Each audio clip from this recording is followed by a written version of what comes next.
You know that elegant image of the Victorian era? Forget it. The reality was brutal. Between 1837 and 1901, life expectancy was between 40 and 50 years. Pollution, disease, and inequality killed fast. Most of us wouldn't last 6 months there. I'm going to show you 20 facts that prove it. If you like videos like this, subscribe to the channel. In Victorian London, burning coal was the only way to heat homes and power factories. The problem was that the smoke didn't go away. It mixed with the natural fog and created a yellowish cloud that got trapped between buildings for days. Doctors at the time called it pestilential fog. Hospitals filled up with people coughing up blood, kids developed asthma before turning 5, and workers died young without ever having smoked a cigarette. In 1873, one of those clouds hung over the city for a whole week. When the air finally cleared, records showed 700 more deaths than normal, and no one had masks, filters, or air conditioning. Breathing was literally a calculated risk.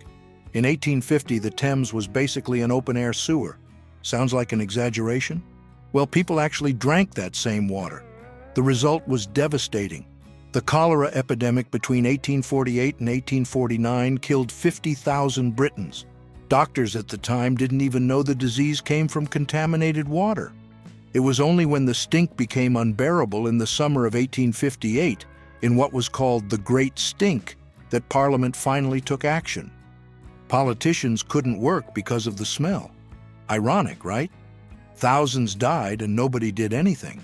But when the bad odor got in the way of the debates, that's when they built a sewer system. Back then, catching the flu could finish you off. Tuberculosis, smallpox, and syphilis swept through entire cities. With no antibiotics or effective vaccines, even a simple infected cut could turn into a death sentence. Doctors at the time still believed diseases came from bad air, the miasma theory. Hospitals were places you went to die, not to get better. The death rate from infections was up to 10 times higher than today. A child born in London in 1850 had a 50% chance of not making it to age 5. Sounds exaggerated? It was the brutal reality our great-grandparents faced. Until 1860, doctors had no idea that germs even existed. That's right, they performed surgeries, delivered babies, and treated wounds without washing their hands. A surgeon could walk out of an autopsy and go straight to treat a pregnant woman. The result? Deadly infections that no one understood where they were coming from. And the treatments? Bloodletting was the standard. They believed draining blood cured almost anything. Mercury was prescribed as a common medicine. A lot of people died not from the disease but from the treatment itself. When a Hungarian doctor suggested that washing hands would save lives, the medical community mocked him. He died in an asylum. Years later, they proved he had been right all along. In Victorian England, taking a bath was almost a special occasion. Working-class people washed up once a week at best. Hot water? Only if you had money. Everyone else used the same cold water the whole family had already used. Soap was too expensive for everyday use. The result? Lice were so common that nobody even blinked. Skin diseases spread easily. Doctors at the time started to notice the connection between poor hygiene and epidemics, but it took decades for that to change. Today we complain if there's no hot water for a day. Imagine living like that your whole life. Do you think worrying about food labels is a modern thing? In the Victorian era, going to the market was almost like Russian roulette. With no refrigeration, meat would rot in hours, but butchers sold it anyway. The trick was to season it heavily to mask the smell. Bakers mixed chalk and aluminum into the flour to make it go further and profit more. Milk came watered down and sometimes with formaldehyde so it would last. Beer had sulfuric acid to give it body. There was no oversight, so anything went. The result was slow poisoning that nobody understood. Whole families got sick and doctors blamed bad air. Only decades later did scientists discover that dinner was the real silent villain. In the Victorian era, children as young as 5 worked up to 16 hours a day in mines and factories. Unguarded machines mutilated fingers and hands with frightening frequency. Employers preferred children because they paid less and they could fit into tight spaces. Many died from exhaustion or accidents before the age of 10. The British government only began to limit this exploitation in 1878 after decades of complaints. Before that, losing a child at work was almost routine for poor families. Can you imagine losing half of your children before they turn 5? Well, that was the brutal reality for millions of families in Victorian England. 1 in every 5 children simply didn't survive, taken by diseases we treat today with cheap antibiotics or by malnutrition caused by extreme poverty. In the slums of London and Manchester, mothers sewed little outfits already knowing they would probably be dressing tiny coffins. Doctors rarely examined poor children, and children's hospitals practically didn't exist until 1850. The most disturbing part? Many families accepted those losses as a normal part of life, something modern medicine has made unthinkable in just a few generations. Imagine needing an amputation and being awake through the whole thing. Before 1846, that was the reality. Patients were strapped to the table while surgeons cut as fast as they could. Speed was the only mercy. Some famous doctors could amputate a leg in under 3 minutes. The screams echoed through hospital hallways. But surviving the surgery was only half the battle. Without antiseptics, which only arrived in 1867, infections killed more people than the procedures themselves. Instruments went from patient to patient without being cleaned. Doctors operated in the same blood-stained clothes, seeing that as a sign of experience. The death rate in some surgeries reached 50%. Walking into a hospital was practically like signing your own death warrant. Those places were real breeding grounds for disease. Patients shared beds with strangers, often with people who were already infected. Doctors went from one patient to another without washing their hands.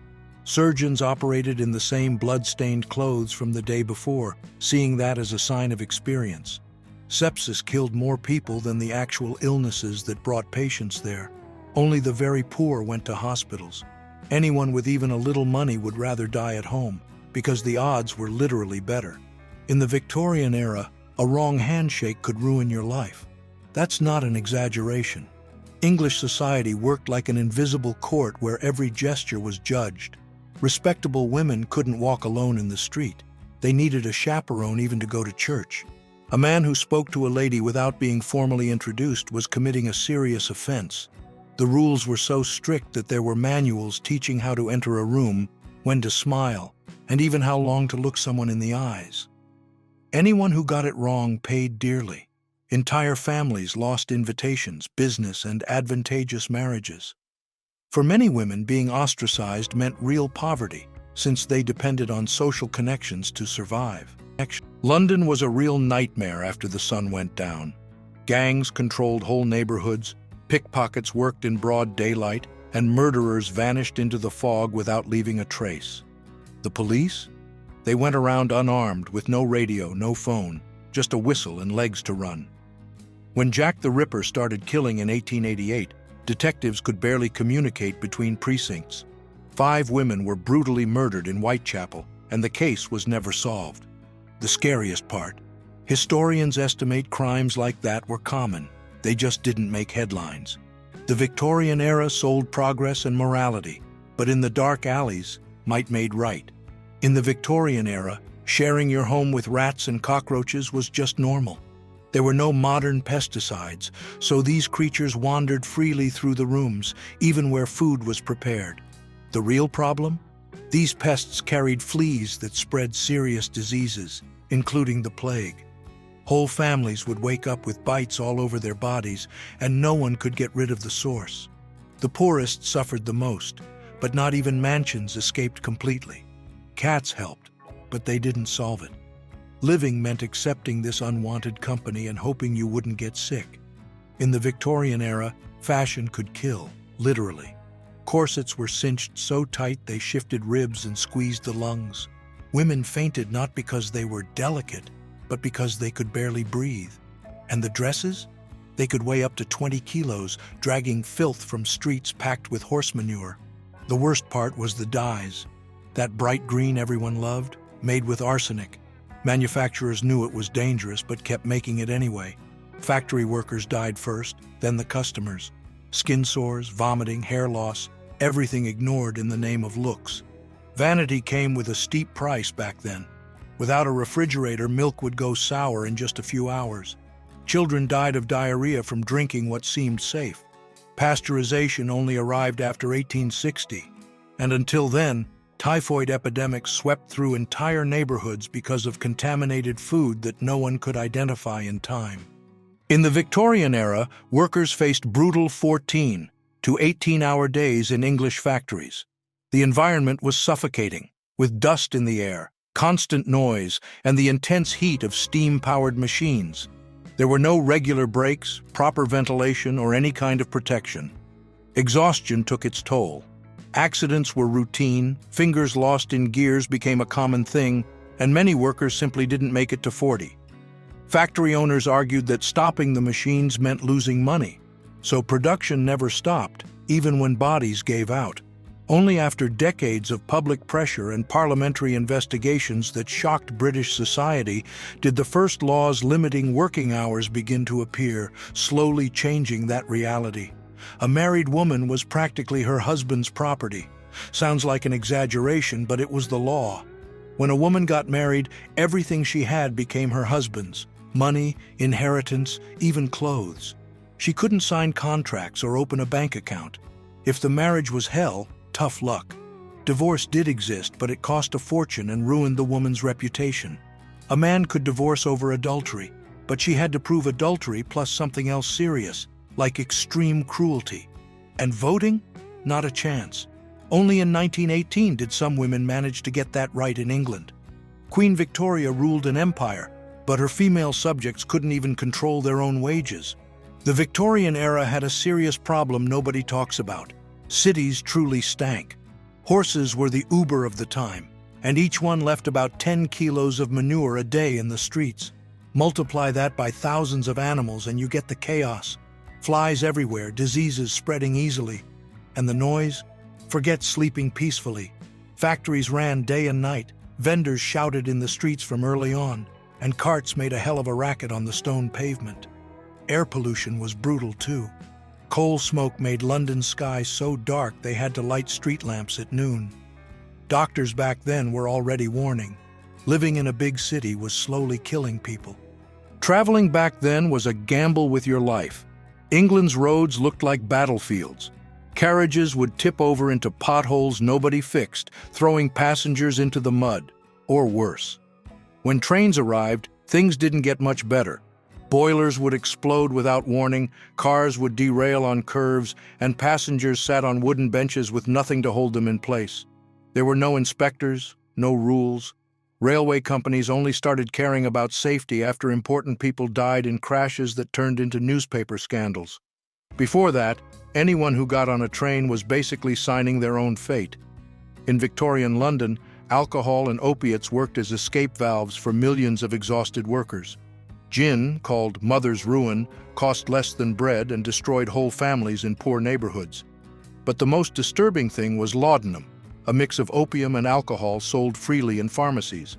Mothers gave spoonfuls of this drug to crying babies, simply to get some rest after 14-hour shifts in factories. Children grew up addicted before they learned to walk. Overdoses were common and treated as household accidents. With no regulation, no treatment, no hope, the working class found in numbness its only escape from a brutal life. Look, that Victorian-era Hollywood romanticizes? Life expectancy was 40 years. Half of kids didn't make it to 5. Water mixed with sewage. Surgery without anesthesia. Your phone and antibiotics didn't exist. Industrial progress brought new ways to die young. Which of these horrors shocked you the most? Drop it in the comments. And if you want more unfiltered truths about the past, subscribe and hit the bell. In the next video, we're tearing down another historical illusion. Until then.